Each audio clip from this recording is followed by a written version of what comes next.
Good morning, everybody. Greg Schleter, post-run walk-off. It is an absolutely glorious morning, October 4th, Wednesday, Feast of St. Francis Assisi.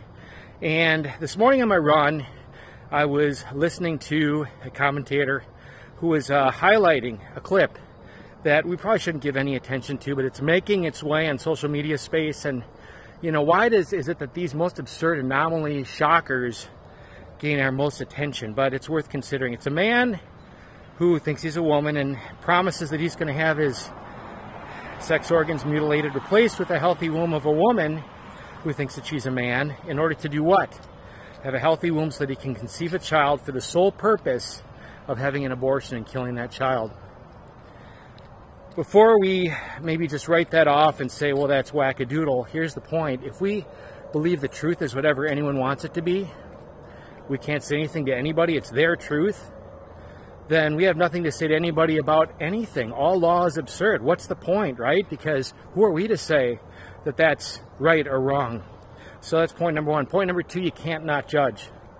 To disagree with me is to prove the point. Every statement we make about a good or not good is a judgment. To say you can't judge is a judgment itself.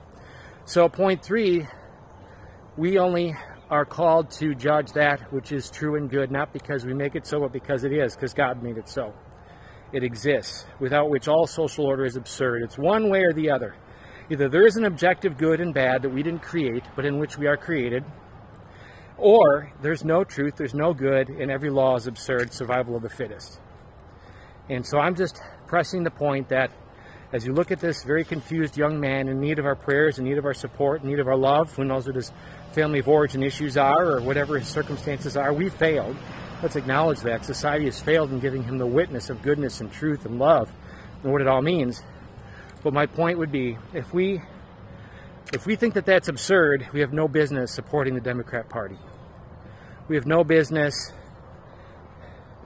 supporting wokeism and liberalism, because the premise of the Democrat Party is that truth is whatever anybody wants it to be, and we have nothing to say to anybody about anything.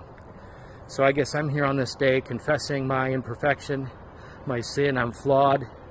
You know, I'm part of the mess, I guess, in many ways, but I know that God is the Messiah and that He changes all that, and He's real and true. And in spite of the poor witness and hypocrisy of all of those who purported to be of Christ, He is beyond that, and He came into our existence. He came into our world to show us His profound love for us, to restore us, revive us, transform us, even this very moment. So that's the ultimate message. Let's receive Him. Let's be His open arms with the heart of the Father to all those most in need, this young man and others.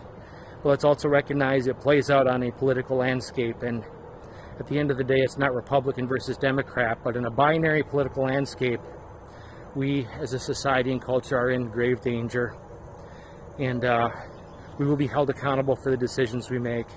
That includes political decisions. So be close to the heart of the Father, knows love for you, and live accordingly. Have a blessed day.